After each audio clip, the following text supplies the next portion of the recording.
Volkswagen унаа чыгарган компания автономдуу түрдө электр унааларына кубат берген роботтун биринчи прототипин көрсөттү. Бул робот жер алдындагы унаа токтотуучу жайларда өз алдынча иштей алат. Көрүнүшү кичинекей болгон бул роботтор электр кубатына муктаж болгон унааларга аккумуляторду жеткирип берет. Андан соң аны жада калса өзү алмаштырып бере алат. Бул жараянды толугу менен мобилдик тиркем аркылуу башкарса болот. Пенсильвания университетинин Грасп аттуу лабораториясындагы окумуштуулар муздан жасалган роботту көрсөттү. Окумуштуулардын айтымында салмагы 6,3 килограмм болгон муз роботту Антарктика, жада калса Марс сыяктуу климаты муздак аймактарда колдонсо болот.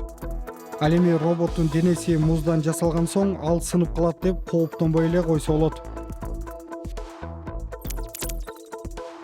Кытайдагы Шэньцзэн шаары санариптик акчасын экинчи ирет чыгарып көрүүдө.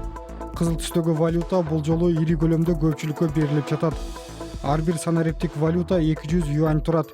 Доллар менен айтканда 30 долларды түзөт.